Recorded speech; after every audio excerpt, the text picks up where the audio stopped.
Welcome back to T. Shaw's Progressive Bluegrass. Let me first start today's episode with letting my listeners know, that's you, that I did in fact make it to Telluride Bluegrass Festival. In fact, I just got home a few days ago. I had changed my mind likely close to 1,000 times. Should I go? Should I not go? I really need to go. I can't afford to go. I've got to make the time to go. There's no way I have the time to go. After deciding to drive, I was still changing my mind until I cleared the city limits. For a 1,600-mile drive, clearing the Chattanooga city limits isn't necessarily the point of no return, but at least at that point, I was fully convinced I was making the correct choice. Notice I didn't use the word responsible. As of now, no regrets, although my credit card bill is still pending from the journey. So I'm going to get into details about my amazing Telluride experience in future episodes, but I just wanted to let everybody know I did, in fact, make the trip. All that being said, today's episode, I have Jared Poole. I recorded this episode, I believe, Memorial Day weekend, and it's been a long time in the making. For the last 10 years, Jared Poole has been playing mandolin with the Larry Keel Experience and Larry Keel's side projects, only recently making a change for a slightly more stable direction. But he still considers himself a grasser. At least in my opinion, it's a very entertaining conversation, and I really hope you enjoy listening to it as much as I enjoyed recording it. So now, let's go to my conversation with Jared Poole. Jared, welcome to T. Shaw's Progressive Bluegrass. Thank you so much for joining us today. Man, it's such a pleasure to hear from you and to chat with you, man. It's been a minute. I'm stoked to have you here. I've been trying to get you lined up with T. Shaw's for a while now, but most of the listeners probably know you. Most recently, you worked and played with Larry Keel, the Larry Keel Experience, and any other Larry Keel side project for about just under 10 years, I think. Yeah, right at about 10 years. Yeah. Well, when I first met you, it was kind of by random accident when I had heard you were joining Larry Keel. When they made the announcement that you were Larry Keel, I Facebook friended you and then didn't think much of it for a week or two. And when we were sitting at the airport to go on I think it was the Middle Fork of the Salmon River whitewater trip for my 40th birthday, Kat and I did a trip to celebrate a little over the top. And I'm sitting at the airport looking at Facebook, and it didn't quite click in my mind who Jared Poole was yet. And you made a post in the airport that, hey, I'm getting ready to go on this Middle Fork trip. I'm like, oh, hey, Kat, look, one of my Facebook friends is going to join us on the trip. Not really sure who he is. And then dug a little deeper. I'm like, oh, wait, he's Larry's new mandolin player. And it so happens that we bumped into each other at one of the terminals at the airport getting onto the same connecting flight. I remember this. Yeah. Yeah, that was a wild trip and just kind of a random circumstance. That's when I finally put the face with the name. You've kind of stepped back from Larry Keel, at least full time. You still do the Electric Larryland Experience a little bit here and there? Yeah, that's one that kind of gets booked on a more special occasion based thing, so I can kind of make it work. I stepped away from getting from doing like the road musician thing and got kind of a straight job just for a little more a steady paycheck. Yeah, I figured we'd kind of traverse into this kind of subject, but it's a really strange time for what we do as musicians right now. I mean, on one hand, it's awesome because there's just so many talented players kind of rising to the top, and there's so many great bands that you can go see within this genre now. But the financial reality for the other side of that sometimes, is it's not as cool as it could be. It has been a common theme in T. Shaw's Progressive Bluegrass because I talk to industry professionals as well as musicians. And there's only so much market share to be had. Yeah, and there was a local band, some friends of mine just announced today that they had to cancel a show in Kentucky somewhere just because of low ticket sales. That's hard. And it's like a bummer because if they probably would have played the show, I'm sure a lot of people would have come out. But because like that They just like couldn't take front the end, risk when they have 20 advanced ticket sales. right? They freak And out. exactly. So it's just like this. It's tough out there, man. You know, it really is. Yeah, and there's certain things bringing more fans into the scene. Of course, Billy Strings has brought in a huge amount of new fans, but it also seems like they're not yet diversifying into the other aspects of bluegrass, it seems like. Not that there's, hey, I mean, Billy's amazing. I'm not Well, saying there's anything wrong with that at all. But yeah, that's very much a yes and no thing. I know people want to save their money and hit the Billy show, but there's so many little local things you could come out to and just latch onto. I fell into a fortunate situation. I just moved to Charlottesville about a year ago, and we get to play this really awesome Wednesday night gig that's from 7 to 9. It's literally 6 houses down from where I live, and it's with. is that the Bluegrass Destroyers? Yeah, it is. So it's.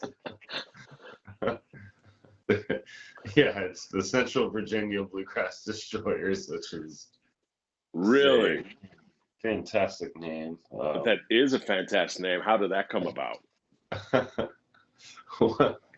Okay, so I guess it came about because I guess some of the venues they would play in town up until they got to the Lampo thing, they would just close down for whatever reason. So it's like they would destroy the restaurant. You weren't welcome back, is what you're saying. I think these were for reasons outside of the whole bluegrass thing, but there's a really great scene here where it's that band is mainly most of the Love Cannon and the Old School Freight Train guys, as well as Gabe Roby and Richard Will. Wow, that's a pretty stacked lineup there. Yeah, so you got Jay Starling from Leftover and Adam Larrabee on banjo, who teaches at Bela Flex Camp. He's a jazz guitar god in the area. You got Andy Thacker, one of my favorite mandolin players. Gabe Roby, who sings like an angel. Daryl Muller on bass, who's awesome. And then Richard Will on fiddle, who's fantastic as well. So it's a pretty fun thing to do every Wednesday night. That's a good gig to have, yeah. Yeah, so that at least keeps the wheels turning in my brain for the most part. Keeps you being a grasser. Yeah, it doesn't let me get too far gone. You're the first individual that I spoke to that used that term, and it has stuck ever since. Which term? Grasser, being a grasser. Oh, grasser. Right on. I'm still a grasser, is what you said. And that's a great term. How'd you get into bluegrass? What initiated? Everybody has a different path, especially of our age and generation. What was your introduction? So I kind of was taken into guitar by the whole Green Day, Nirvana, Soundgarden years. And then when my parents finally got me a guitar, I got to take this Saturday class through school that was beginning acoustic guitar. So you'd go every Saturday morning for a couple weeks and learn how to play. And I stayed on with the teacher that taught that class, who was a fantastic bluegrass player, played with Stephen Bennett at Winfield. It was just the right guy for me to fall under, and he taught me some fiddle tunes, took me to Galax with me, him, and my dad when I was like 12, and that was kind of my introduction to bluegrass. That was it. Yeah, it was kind of saw. I think even by 14 or 15, when I was going to Galax, kind of ran into Danny Nicely and Nate Leith and that whole bunch, and Larry Keel and Rex McGee, and just that's where you initially met Larry. Was that the Galax Fiddle Convention? It was either at Galax, Maury River, or at some show in Virginia Beach. Okay. Yeah. And then at some point you picked up the mandolin from guitar. Right. At some point in college, the band The Whiskey Rebellion that I moved to Richmond to play with at the Maury River Convention, which is Fiddler's Convention, which is in Buena Vista, Virginia, close to Lexington. I think they needed a mandolin player, so I just kind of did the best I could, and that's where it started. I'll figure it out as I go, right? Yeah. Fake it Yeah, until you make it. that's you know me, Trevor. That's kind of my thing. Well, Figure it out. I suppose it's safe with our listeners. Well, I didn't mean to jump right off the subject with Bluegrass Destroyers. You know, you do that every Wednesday night, and you've got a stacked lineup in that band. Is it going to be anything more than just Wednesday nights? You ever thinking about doing an album with them, or is it Well, possible to do mini tours anymore? I've kind of been thinking about putting together a record for myself, and it just so happens that most of those players would be the guys that I would choose anyway. So there's that potential thing coming down the pipeline. This band also just we got booked for the Richmond Folk Festival. Oh, nice. That's a pretty big one. It used to be the National Folk Fest, so that's kind of a cool thing. And we'll get kind of some stuff around town. That's kind of been a fun one just because the band is able to flex so much based on who can even show up. Sure. So if it's everyone, it's awesome. If it's half the band, it's awesome too. Just because everyone's so good and can just kind of ebb and flow as it needs. It's really fun in that regard. Well, I mean, you had mentioned several members in the bands that are just all really talented, and the Love Cannon tangent specifically. Prior to me hearing Love Cannon, I never knew 80s music could be good. Yeah. And then I heard them play it in their bluegrass style. I'm like, oh my gosh, not only are these amazingly talented musicians, but this horrible music, in my opinion, of the 80s sounds fantastic. Yeah, that's So you got to be talented. I mean, those tunes are not easy. No. You know what I mean? And then I was fortunate back in the day when Love Cannon was still kind of torn a bunch. I still give them credit. That whole band covered the entirety of 1984, the Van Halen record. And I think they only did it for like 2 shows. Wow, and that had to be amazing. Yeah, I mean, it was so dialed that the fact that they only did 2 shows is just hilarious to me and to the rest of them as well. I wonder if that's on archive, perhaps. That'd be a heck of a gem to find. I'll check it out for you, brother. Yeah, it almost seems criminal to have the knowledge that it exists, but if there's no recording of it, still. Yeah. No, well, they're fantastic players and fantastic friends, and I'm happy to know them. And it's walking distance. That too. Amazing. Yeah. Amazing. That'll be a lot of fun. And Charlottesville's got a lot of history in the bluegrass scene. I know the infamous String Dusters were headquartered out of Charlottesville for several years. Oh yeah. And not far from there is they had the Festi Experience, their annual festival in the early 2010s to maybe even 2017. But that is actually where I first came across Love Cannon, ironically. So it's all making sense, the geographic connections. It's rivers and roads, man. One of your previous side projects, Tuttle, Pool, and Gruel, which is, in my opinion, one of the greatest band names of all time, especially because it's just your names. But it just sounds so much fun. The album itself was so much fun. We had Adam Gruel a previous season and told his version of how that project came together. You recorded an album called Cosmic Nudge, which had kind of a weird vinyl resurgence through a Facebook fan page called Heady Wax Fiends, who I also had on the show previously. So it kind of had the initial release and the excitement and the hype behind it, and then it kind of resurfaced until all the vinyls sold out. But tell me a little bit about that project, how it came together, because it's a pretty good story. As far as I can remember, we all kind of came together to play with Kyle during the Aiken Bluegrass Festival. and I couldn't even tell you what year. Obviously, probably 2017, 18, maybe. We'll just say that. One And of the best festivals ever. yeah, I mourn its disappearance. I love the way it was. It was cool because they would just kind of stick you in random arrangements and just, hey, let's see what happens. So we had a Kyle Tuttle band thing where it was me, Adam, and Kyle, and then also Zeb Bowles from Hot Buttered Rum, and then I think Royal played bass with us from Billy's band. Well, they were at Aiken in 17 and 18, or 16 and 17, so that makes sense. That checks out, huh? Yep. I guess Kyle and Adam and I just sort of hit it off and just kind of instant buddies and liked the way each other played. And yeah, I guess it's like, kind of all the world was falling into this crazy times.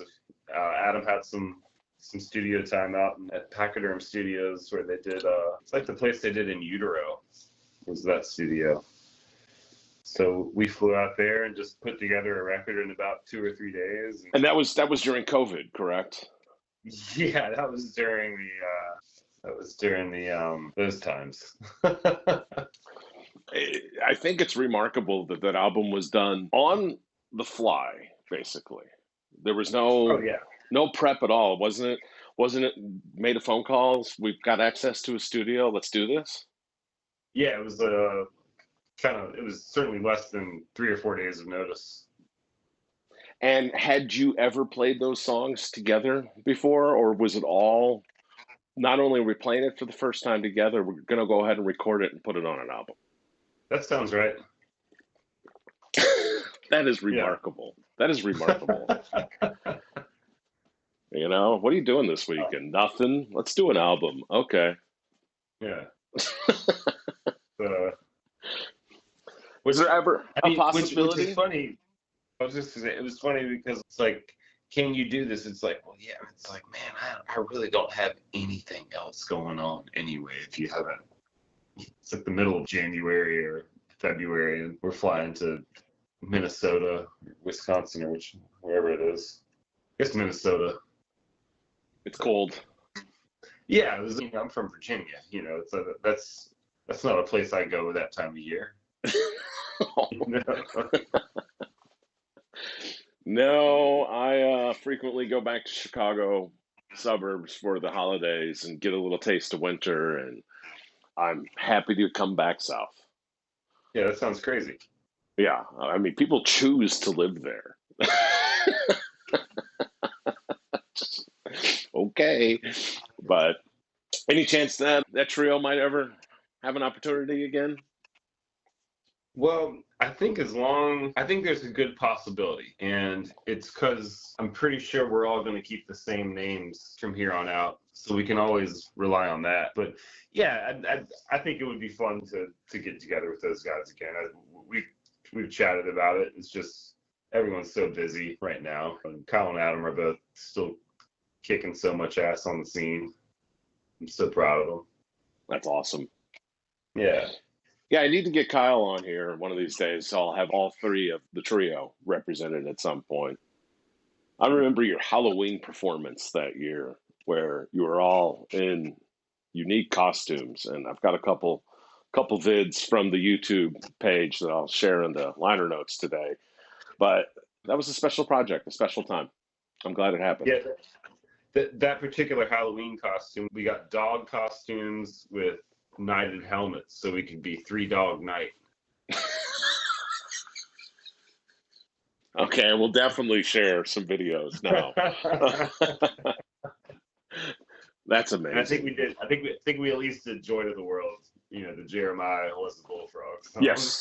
Yes, I remember it vividly. Absolutely.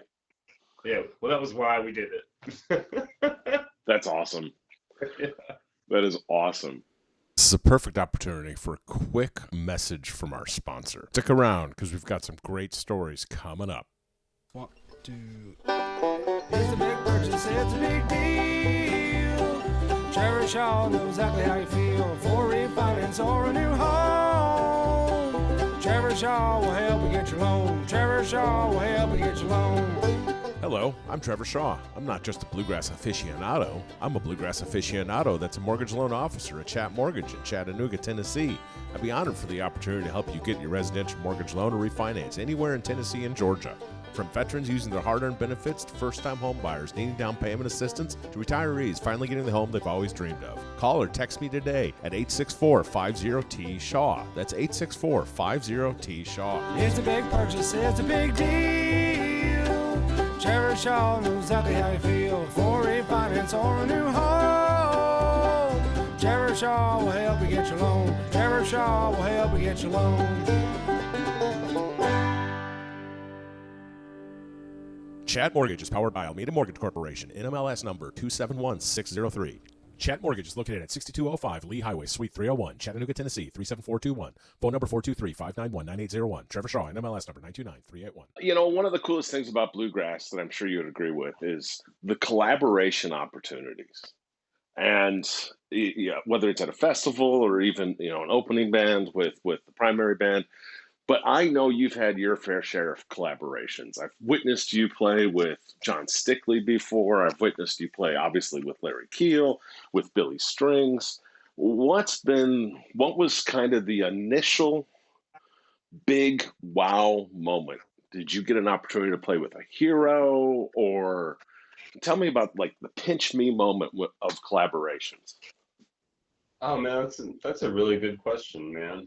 There was one, I guess, we had kind of taken over the doing some of the Grateful Balls with the Travel McCurrys after Jeff passed, and we were doing Friend of the Devil at Gray Fox, and Ronnie McCurry like just kind of leans over to me. He's like, "Jared, just play a little Friend of the Devil with me," and it was just. And I was like, we just did like this little mandolin intro, and I was just like, man, that's really cool. Like, Gray Fox, they got the Jumbotron screens up there, and it's like, Ryan just asked me just play a little Friend of the Devil with me, call me by first name. That's pretty special. It's real nice, man. And then just getting on, just to know so many of the people I consider heroes on the scene, and just they knew who I was, man. Like that was or who I am, or however it works now. That's fantastic.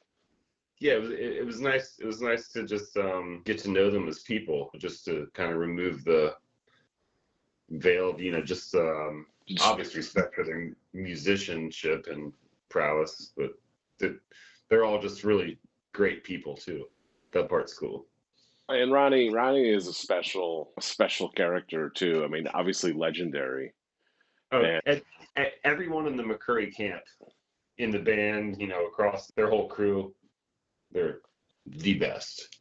Yes, yes, no argument at all. It actually reminds me. I'm telling a lot of my own stories this episode. My apologies, but it reminds me. I love it. Kat and I were on vacation one time. And just goofing around, having a beer on the beach, talking about the ultimate bluegrass pickup team. And if we could just randomly put together a team, who would be on the team? And we had a couple rules. You couldn't pick Billy Strings. Okay. And you couldn't have multiple members from a single band. You can only, if you pull one member out of a band, that band is now off limits for your remaining draft picks. And my number one pick was Ronnie McCurry. And Kat, I don't remember if it was the number one pick. I bet I actually had that list handy. I could verify. Let's see. Kat's number one pick was you. Hell yeah, Kat. So we both picked the mandolin player as our top draft pick.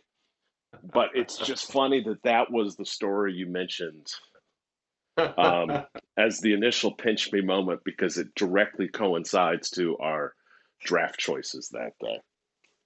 Wow. That's really funny, man. And, we took all things into aspects. Well, we got to have people that can sing. We got to have people that can play each instrument. We each had a guitar player and a fiddle player. But yeah, you and Ronnie were top number 1 draft picks. That's extremely flattering. She'll get excited to hear that story too, I'm sure. That was a lot of fun. It's funny because one other thing, and we've been embarrassed about it ever since, was because we were kind of talking draft, we had baseball on the mind. And instead of spelling bass for the bass player selection, it was BASE on the napkin. And we took a picture of it and published it on Facebook before we noticed.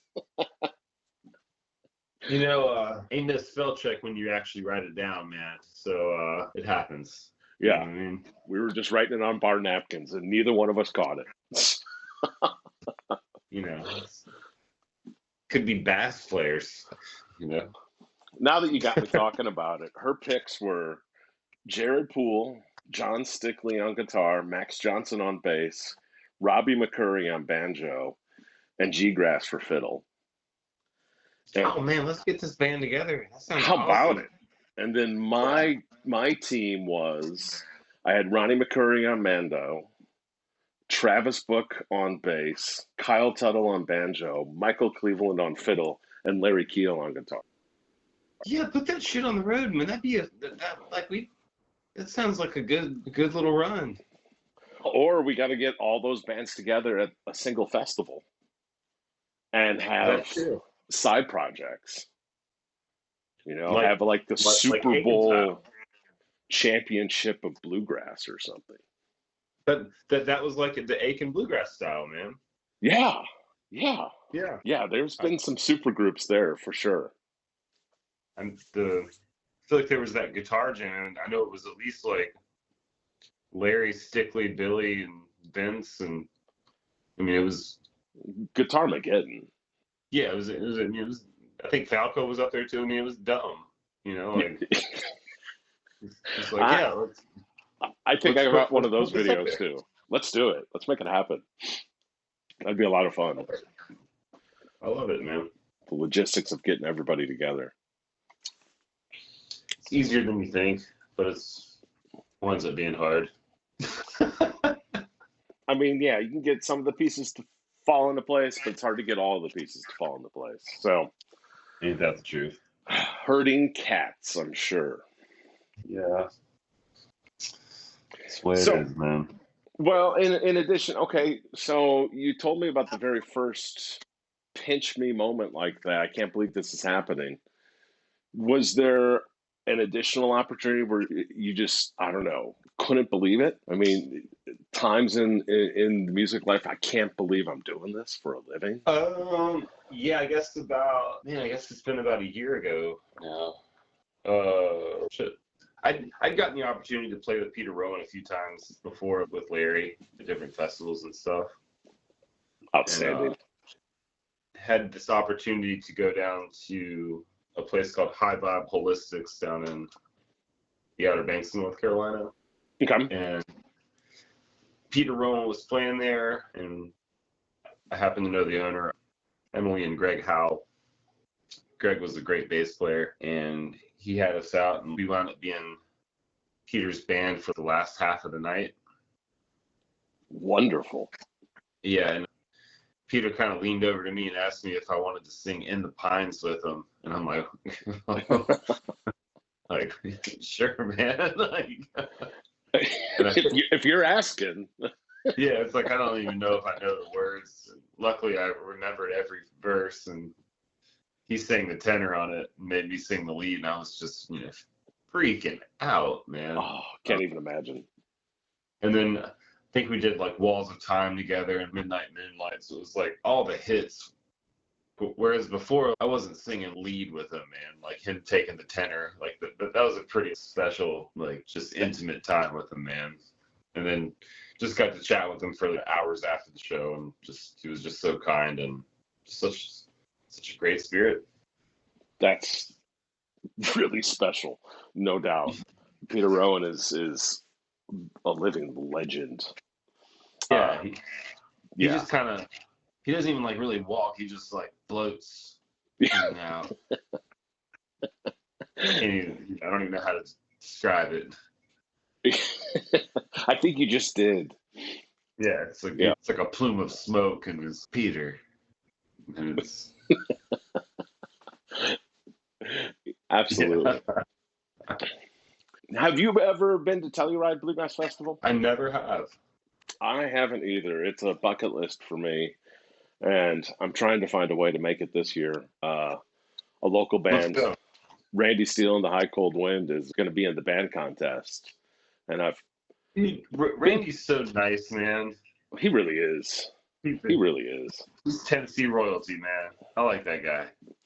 So I kind of want to get out there and support him. If you're looking for a road trip partner to split gas, let me know.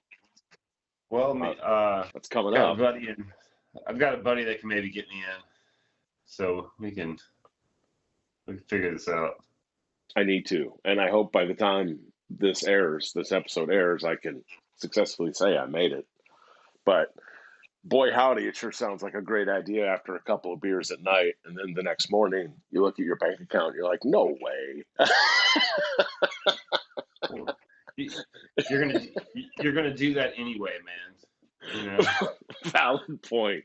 So, you may as well make the right decision. Valid point. So it's not irresponsible if it's a bucket list, right? Yeah. It's better if you do that kind of stuff. What was the most exciting, or not most exciting? What was your favorite festival or venue that you've played at? Oh man, I think the best venue that ever existed to me was the Watermelon Park Festival. Okay. That was up in Berryville, Virginia, and it has since they've had to move it. It was on this sacred, hallowed festival grounds, like where Willie Nelson, Patsy Cline, Bill Monroe, Seldom Seen played there. I mean, like, and the Shenandoah River like bent around the whole festival, and it was just the most beautiful place. So it was the big time festival in the 60s and 70s, and then kind of fell off a little bit, and they revived it in the 2000s, early 2000s-ish. And I had tickets to it the year of COVID, and that was the only chance I ever had to go. Yeah, and then after that they moved it to the fairgrounds because some things changed with the campground relationships, and now it's not on the river, and it was a bummer, but that is a bummer. That was definitely, I felt like the most, you could feel the sacred energy there. You know, got to see all sorts of people there. Man, that had to be. Yeah, we missed a lot of good music that year. I remember that lineup being absolutely stacked. Bela Fleck and My Bluegrass Heart was going to be there. Sure. The Dusters were going to be there. Oh, well, whatever. COVID. Yeah, it really felt like a lot of things were on the up and up around that time, and you know, that's okay because I've been wrong before, man. So that's all right. What about on the opposite side, whether you're at a festival or a venue? Can you think of one of the more ridiculous circumstances that took place, like getting locked out of your hotel room with no pants, or a breakdown that you missed the gig, or you got there and your mandolin did not? Or do you have any good that you can look back at, maybe not at the time, but look back at and find it entertaining? Oh man, there's no shortage of those. Wow.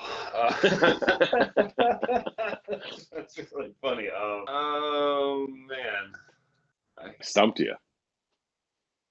Yeah, you stumped me because it's like I'm thinking about a lot of other people's things now that are funnier than things that have happened to me.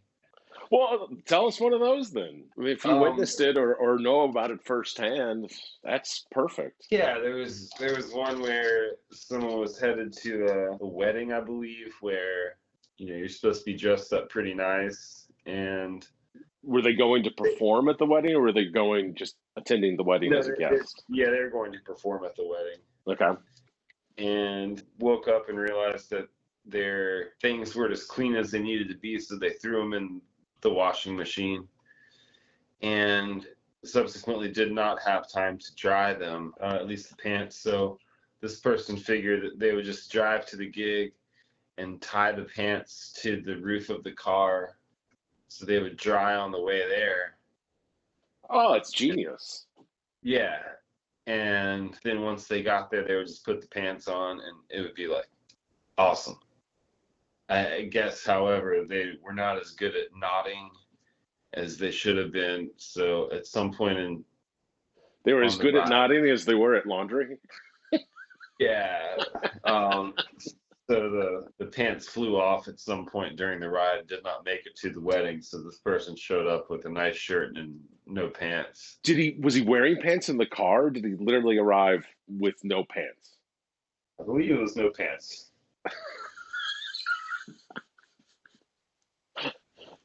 Did the show go on? I believe it did. That is terrific. Yeah, wish I could think of. I've got a really embarrassing one I can throw myself under. Sure.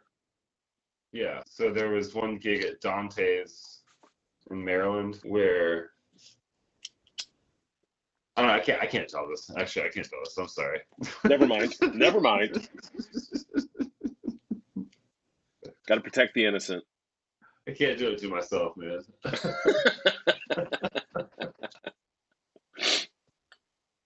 Did you ever have any nightmares where you had to sleep in the van? I assume you had to sleep in the van several times, but it was oftentimes by choice. Is there something where you got maybe a last minute, barely pulled it off by the skin of my chinny chin chin? They handed me my mandolin as we were being introduced. We didn't think it was going to make it. Something, Oh yeah, there's a good story about this has been years ago at a festival called Camp Barefoot, and me and my dear friend Jay Starling, who plays with Leftover now, were playing this festival. So we got there the night before and did not set up our tents and all that stuff, and just kind of started hanging out with our friends. And basically, I slept in the front seat of my car. He slept on the passenger side, and we're supposed to play the next morning. And we kind of wake up at like 10 o'clock and hear a pedal steel checking. We're like, shh, man, I think we need to get this. So I just like fire up the car from the campsite and just drive to the straight to the stage for sound check because we were late. But you made it. Yeah, we totally made it, man. That's but smooth. Definitely not. Probably some things I left out of that story that made the morning a little more difficult than we're letting it on to be. But you guys can use your imaginations. Well, we've all experienced getting to a festival and getting distracted prior to setting up camp.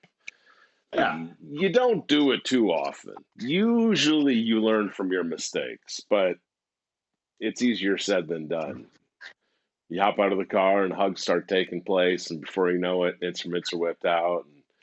And yeah, like things beers get opened. That's for sure. Yeah. Well, So, man. Okay, so you're kind of doing a day job now, steady income, making ends meet. You still have music pretty much every Wednesday night. What's in store for 2026 and beyond? What's your plan in the grass world? I'd be lying if I said I didn't miss it, man. I think the relocating out this way and maybe kind of finding something with a little more freedom to play a little bit more would be nice. It's been fun kind of taking time to find my own voice and to have some experience kind of leading bands like through the winter this year down at this place we play. I kind of led the trios that would play like during the winter time. So that was fun being a band leader, which was something I've never really ever done. So maybe kind of taking the helm, doing my thing and stretching out in that regard. Okay. It sounds like it's going to be something to do. Well, the world's your oyster, right? That's what they say, man. You can do anything you put your mind to it. Yeah, that's right. But yeah, just trying to play and just trying to bring people happiness and joy in these troubling times, man. I think you do a pretty good job of it, and I'm going to have to get up there and see the Destroyers some Wednesday night if I'm passing through town. Oh, you need to, man. Check that out. It's a grand time. It sounds like it. Do you have any videos out there? Anything that the listeners can find? Is there any published material that you know of? For that band, there's a ton of stuff on Facebook. There's a ton of stuff on Instagram. And what was the full name of the band again? I think we're going with the Central Virginia Bluegrass Destroyers. Okay. So really, that shit really rolls off the tongue. It's great. Very catchy. They'll make great merchandise too. But yeah, dude, that's kind of what we've been up to lately. Fantastic. Jared, it's been an absolute pleasure to have you on board. Let's make sure we stay in touch. Send me a message or reach out if you got big events coming down the pike that we might want to hear about, that the listeners might enjoy. It's been an absolute pleasure to speak with you today. Yeah, dude. Big love to you and Kat, man. Y'all are the best. Thanks, Jared. Yeah, man. Y'all be good. Jared is such an entertaining guy to talk to. I really enjoyed that. I hope you did too. Appreciate you tuning in. How about that bluegrass pickup game? There's got to be some way to actually do that. Have a bluegrass World Series event, like the World Cup. World Bluegrass. That'd be awesome. Got to find a way to do that. But anyway, it's been so much fun today. Really appreciative of everybody out there listening. Of course, if you want to support T. Shaw's Progressive Bluegrass, you can always inquire about a mortgage loan in Tennessee, Georgia, or Colorado. NMLS number 929381. I'd be honored to have the opportunity to talk to you and help my listeners get into their first home, their last home, their dream home, investment properties, DSCR loans, whatever the case may be. I would love to talk to you about it. Feel free to give me a call at 864-50-T-SHAW. And with that being said, I hope you come back next week. It's going to be another really fun episode. I've got a couple coming down the pike here you don't want to miss. And please, if you don't mind, stick around for a brief message from our sponsor. Thanks again.